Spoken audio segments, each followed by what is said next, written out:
What's up, guys, and welcome to another video here. Obviously, we have a big discussion to talk about. We believe from multiple different sources that Yu-Gi-Oh! Is having a major problem when it comes to the selling of some of these packs.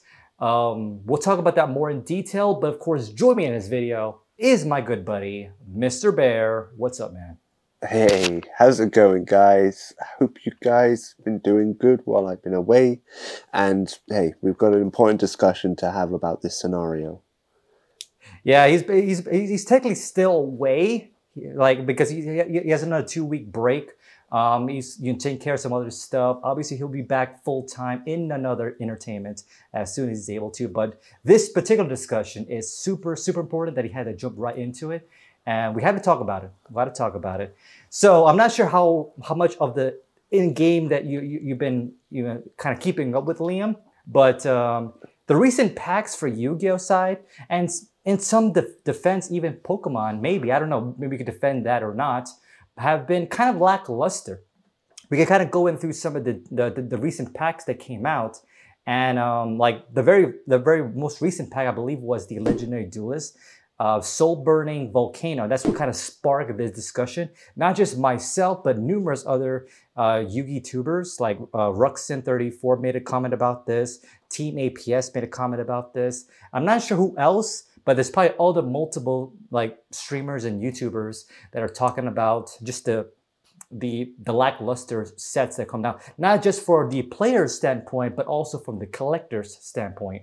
And we're going to be talking about that mostly from the collector standpoint, because obviously me and Liam are not really duelists, or we don't use the cards to go into tournaments and anything like that because we suck at it. Not gonna lie, but in terms of as a collector, it's been lackluster. And then the Legendary Duelist Soul Burning, I actually forgot about it. I really did. I forgot about it, and I had a buddy of mine who just saw these new cards in his I think it was Target. He bought it from. He saw it in Target, and he just bought me like 4 or 5 of them. And even those sets that I opened for, I believe we already opened it up. So if you guys want to check that out, I had to kind of mix it up with other sets because I just wasn't that hyped for it. And it kind of shows in the local community across the board that set stank. That set stank. But we'll talk about that a bit more, and what kind of sparked this entire discussion.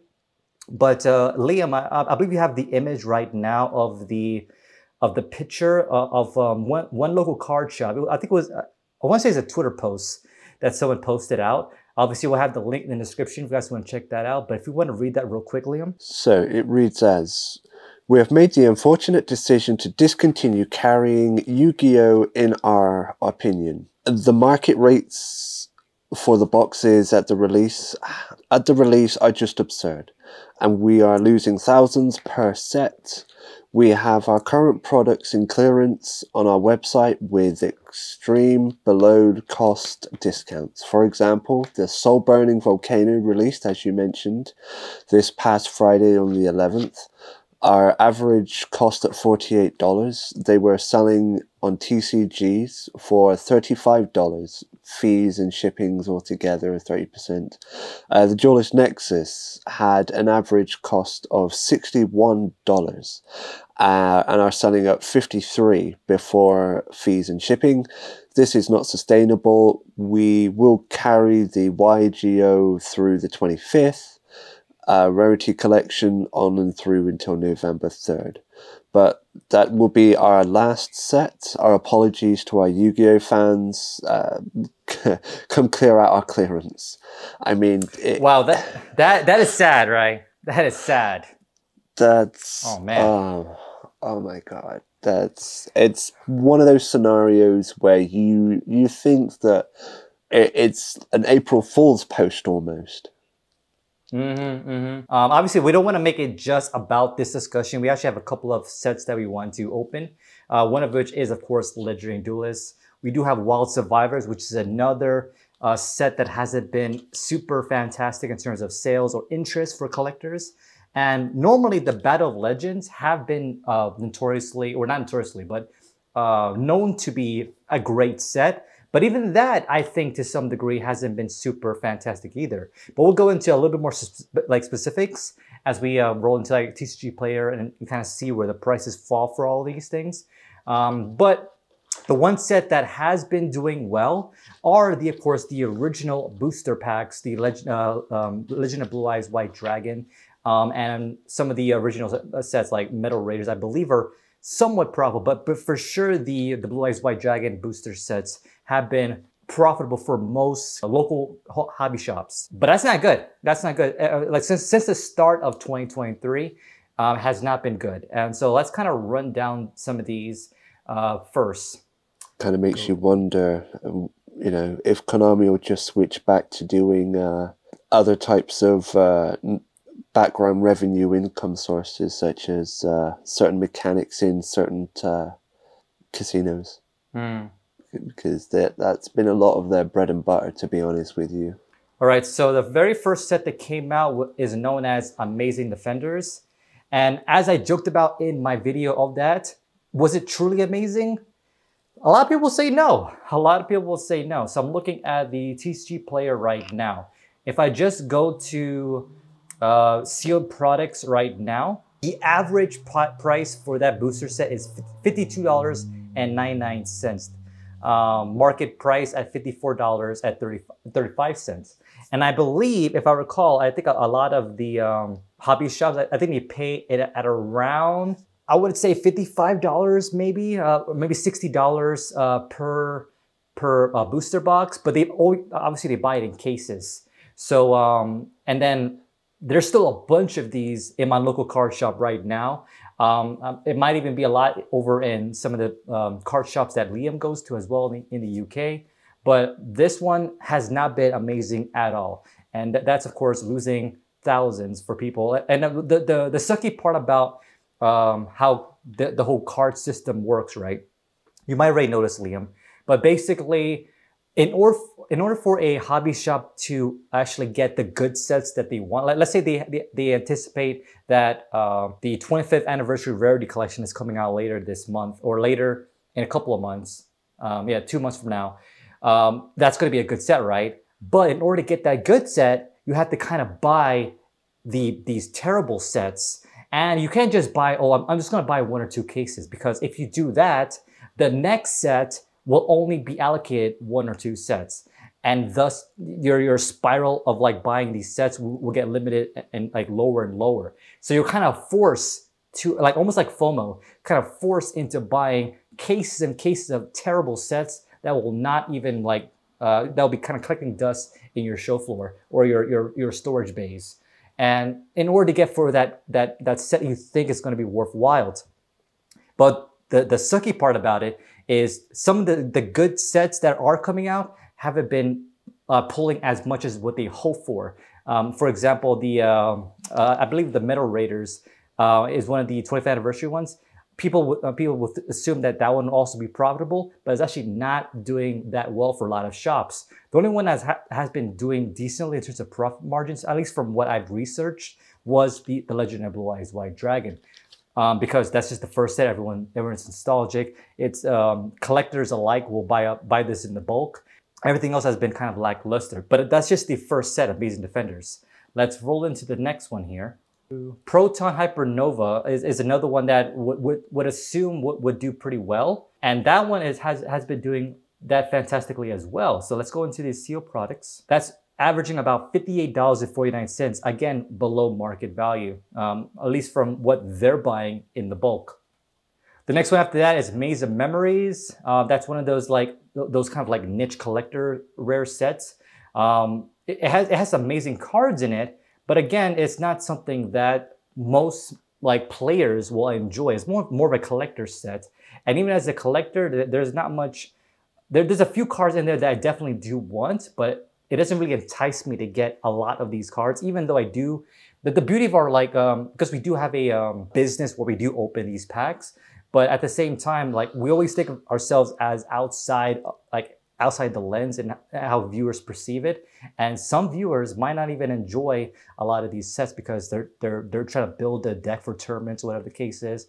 And some of them are not really viable for tournaments. Or as a collector, you might not even like those cards and stuff like that. Where kind of like almost like what's the point? at that point. And then after that, of course, is the 25th anniversary sets that we mentioned earlier. The one after that is Cyberstorm Access, which has, again, decent cards, but as a collector, it's like, you know, what do I really want from that kind of question. After that, we have Wild Survivors, which kind of like was a terrible set for the most part. Like normally collectors rares are priced pretty high, but the most expensive here is $97, which is still high, granted, but normally you want that to be more in the 150 range. After that, as I mentioned, is the Monstrous Revenge.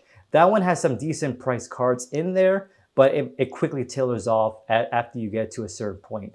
After that, it's Duelist Nexus. And another thing that was really kind of daunting for a lot of people was how these cards were essentially getting released back to back to back, almost like, I don't have the exact dates in front of me, but essentially you have one that's coming out, let's say early July. 2 weeks later, a new set. 2 weeks later, another new set. 2 weeks later, another new set. It's like, Konami, slow down, slow down. And I definitely felt that for sure. And then the big one, of course, is the Legendary Duelist Soul Burning Volcano. That's kind of the main topic here. But as I mentioned, like a lot of these sets have been pretty terrible for the most part. And like it doesn't really entice collectors because there's no like cards there that are like super high value. It doesn't even entice people to go to tournaments because like there's no like chase cards that people would want. There's some maybe like one or twosies, but are you really going to buy like a bunch of booster boxes for 1 or 2 cards? Maybe, but my guess, probably not. So that's kind of like the issue right now with Konami. It's like they're releasing way too much. And as a collector standpoint, I even, bold honest truth right now, coming from a collector myself, I have a couple of binders you see in the background before you. However, certain sets, I don't even collect the entire set collection. Like when it comes to Wild Survivors, I'm only going to collect like what I call the value cards. When it comes to Soul Burning Volcano, value cards, the ones that I actually collect, you know, from the very first card always to the very last card, have been like maybe Duelist Nexus, Battle of Legends for the most part, as well as of course the 25th anniversary cards. But a lot of cards recently, like Amazing Defenders, another one, I only pick out the value cards, and all the other cards I'll just kind of like sell off to either online or in my local card shops because I don't want these cards. They're trash, unfortunately. And when Legend Duelist came out, I kind of talked about it a little bit in my my 2020 opening of Legend Duelist Season 1. I was actually getting kind of hyped with Legendary Duelist, but Soul Burning Volcano, again, I just don't care. I don't know. Obviously, let me know in the comments down below how you feel about all that. But I want to kind of flip it over to Liam to talk about the Pokemon side of the house. Have you felt like the Pokemon company has been releasing lackluster sets, or maybe too many reprints, or not enough like cards that are like super interesting? Like, maybe just give us your opinion from the Pokemon side perspective.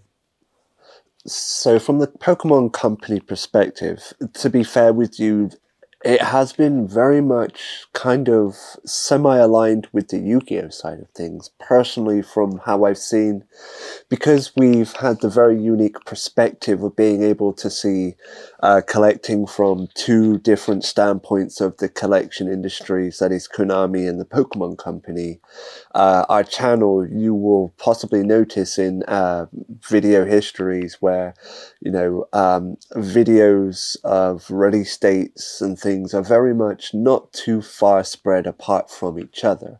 And I think it really got vamped up during the 25th Pokemon point, and then once Yu-Gi-Oh hit their 25th point, I think Konami really tried to capitalize towards the putting market in on as much as they can put out there towards the people, and not exactly looking too much into the in-depth side of things that people would value more so than just the flooding of the market that comes to a depreciation down the line.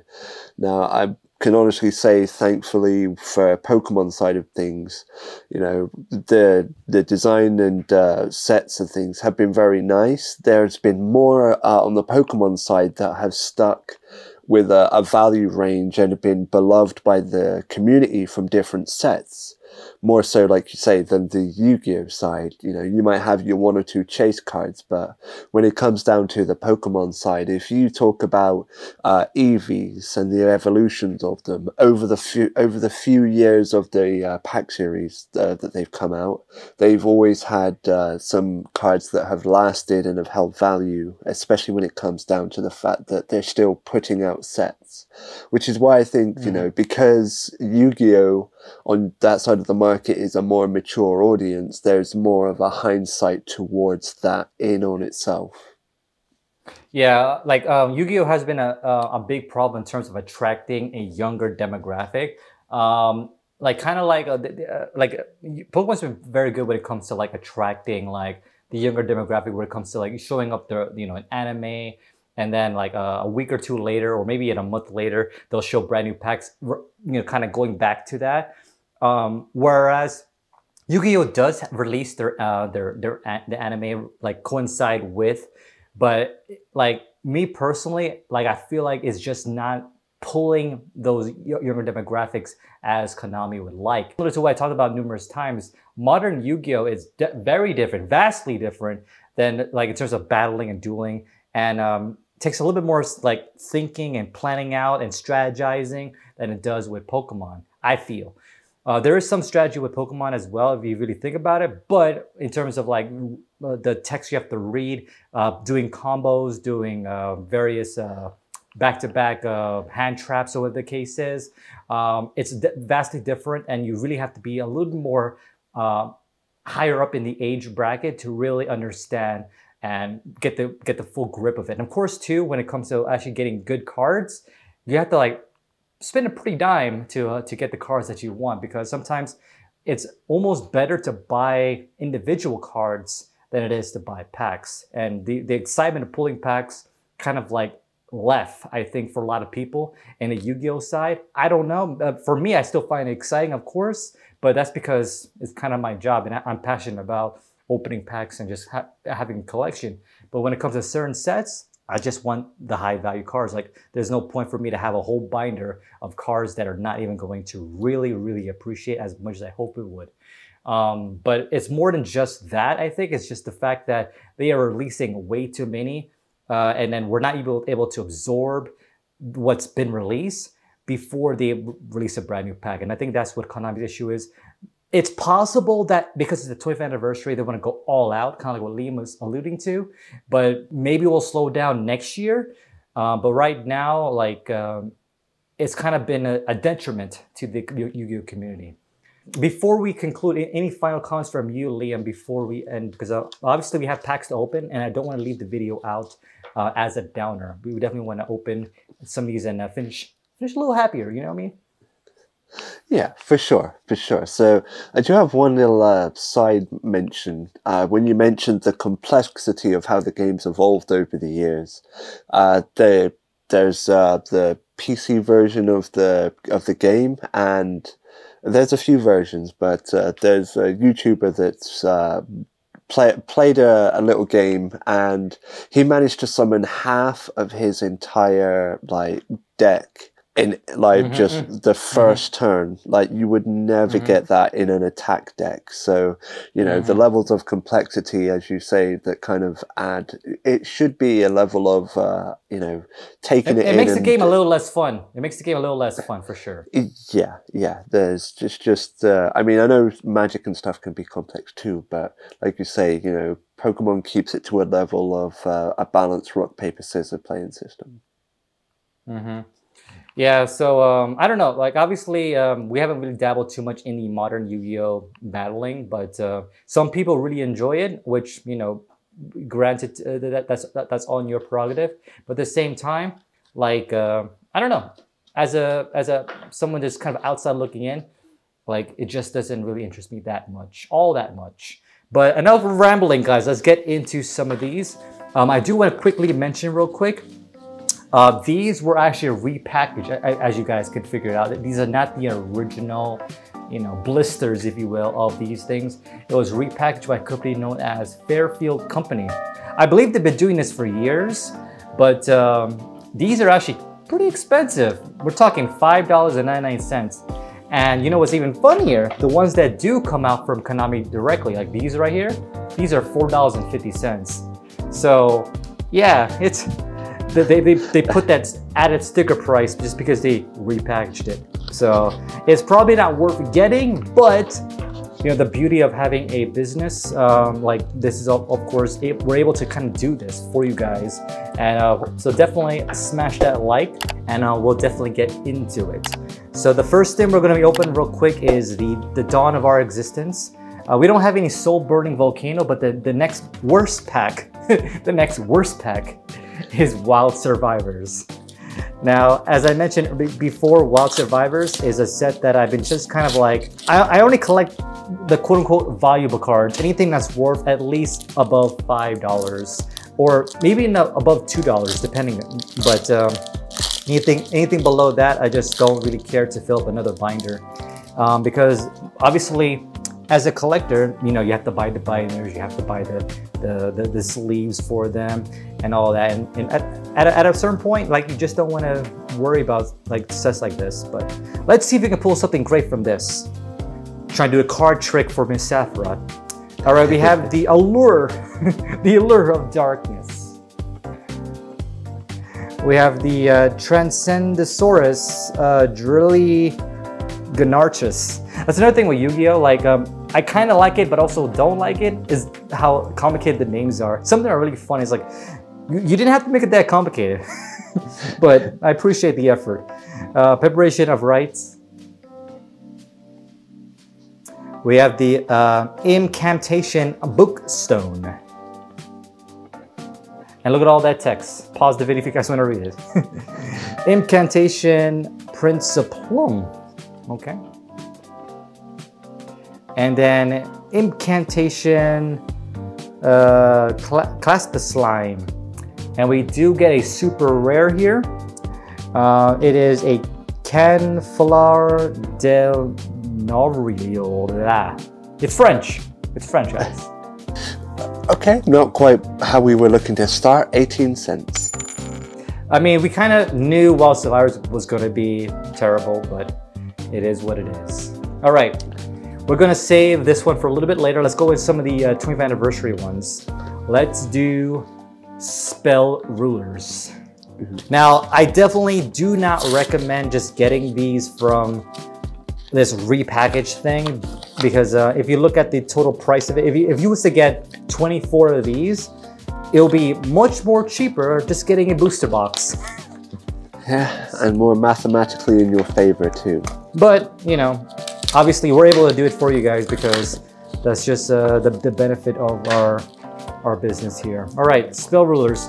We did actually pull something pretty epic before in one of our earlier videos. Definitely check that out. But let's see if we can pull another epic card. Let's see if we can make it a thing. All right, we have the Guardians of the Tomb Room. We have the Jinkin Bakudan. Baku. Chain Energy. Typhoon number 2. Rioran. Penguin Knight. Classic. Luminous Spark. The Queen Bird. And our rare Mystic Tomato. Probably not even worth pricing out, so I'm not even going to ask Liam. All right, let's jump into another classic. Let's do Invasion of Chaos. The 25th edition. Oh, yes. Now, there is a potential idea I was kind of throwing around, Liam. I'm not going to reveal it right now in this video, but it involves some first edition sets. Yes. What could that mean? Because I'm opening classic sets. Wink, wink. But it's an idea that we're kind of throwing around, and we're just kind of trying to see what makes sense as a business and something that won't bankrupt us. So we'll definitely keep you posted on that once we know more details. But regardless, let's do this. We have the Big Koala, the Chaos N, The Primal Seed. The Recycle. Like how Konami is recycling and reprinting. I'm just kidding. Kajama Black. Ojama Black. Selpin. I think that's how you pronounce it. Probably not. Thunder Crash. The Spirit of the Pot of Greed. As much as we joke about, you know, Konami and like how they're just messing up, it just means we just care about the product, you know what I mean? We want to make sure the product is doing better so that we can enjoy it as collectors, you guys can enjoy it as viewers, and yeah, we just hope that Konami just listens to the community. All right, we have a rare here. I'm curious about this price, even though it's a rare. This is Spare Lands. So this one is number 92 from Invasion of Chaos. It's a pretty card, but it's 17 cents. Okay, 17 cents. It's a very cute card. All right, let's jump into one more classic set, and then actually, no, let's go ahead and move on to some of the modern ones. Let's move on to Battle of Legends, Monster's Revenge. This is the Monster Mash. The Monster Mash. Ooh, he said the Monster Mash. All right. We have the Odd-Eye Rebellion XC Dragon. We have the Rose Shaman. And we have a secret rare here, which I'll reveal later. I forgot to do the card trick. We have the Sekitama. And don't tell me Steph for that, I forgot. Don't tell me. We have the Puppet Pawn. If you don't know what I'm talking about, she's one of our editors for, or shorts coordinator for our YouTube Shorts series here in this channel, as well as our other business stuff. But she told me to do a card trick or else she will kill me. All right, anyway, we have the Battlefield Tragedy. Look how quickly moved on. All right, this is number 18. The Tragedy was a 15 cents card. Ooh, the burn, man. I'm telling you, man. I'm telling you. This is like evidence right now for Konami saying, make your sets better. Make your sets better, because you would think a secret rare will be worth something, at least $1, right? At least $1. Yeah, but 15 cents? What? You know, you can get a Pikachu on the Pokemon side almost anywhere for a different set, and it still hold a decent value, for crying out loud. Yeah, exactly. All right, we're doing Feral Serpents now. Going back to the 25th. Going back to 2002, when I was still young and naive, and I thought, you know, I don't know, like basically what I should do before. I don't think I ever told a story out. A little story time with Talos. But I used to be highly addicted of collecting these cards. So, like even more so than I am now, I guess. I don't even know how that's possible. But I would steal money from my parents' wallets to buy cards. Yeah, like not even just like, you know, $10 here, $10 there. I would steal $20 almost weekly. And then they finally caught me. They finally caught me. And they were asking like I showed them what I bought with the money I stole, and they made me sell my cards to pay them back. I did get my money back, but at the same time, yeah, I had some amazing cards. Anyway, we had the Bombardment Beetle. And that's another reason why I was talking to Liam about potentially going back to reclaim or recollect my original sets. But we'll see if that's even doable in this current market, because those first editions is a lot of money. All right, Cyber Falcon there, the Steel Org Gredo #2, the Inspection, the Time Seal, and a rare, the Nobleman of Extermination. Wow, what a terrible opening, guys. I apologize. We were trying to be upbeat, dang it. We were trying to. All right, let's go to Metal Raiders now. We still have yet to pull the Summoned Skull, so like that will definitely make today if we could pull the Summoned Skull. Heart of the card, you got this, buddy. Indeed. All right, we have the Armored Lizard, The Baby Dragon. Oh, the timers would be a cool card as well. The Black Land Fire Dragon. Oops, I dropped that one. It's fine. It's only a common. Jellyfish. Equally common. Feral Imp. Classic though. Gigatech Wolf. Kyokoshi, I think. Koji, something like that. Sure Pain. And we have the little Chimera. Rare. I'm not even gonna ask Liam to look for it. I'm not even gonna ask Liam. Alright guys, final card. Or sorry, not final card. We still have two more. We have Duelist Nexus next. There's still some really good cards in Duelist Nexus.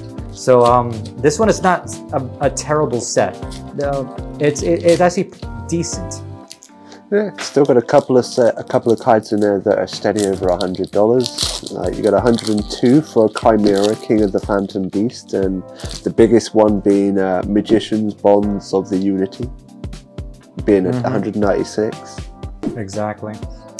We have the Diabolical, the General. The Older Guys Revelation. The Unchained Souls. Unchained Souls. The Blade Dragon. Ooh. The Million Century Ice Prison. It's probably 1,000,000 centuries old. We have the Master Phase. The Gaia Blast. The Force of the Sun. There's some new cards that'll be added to my collection for sure. The 100 Battles. And we do get a super rare here. The Infernoble Knight Richiraro Eto, I think. Something like that. It's a fire type. It looks kind of cool. Tuner as well. Number 13. Well, it's been a little bit nicer than the average, my friend. 27 cents.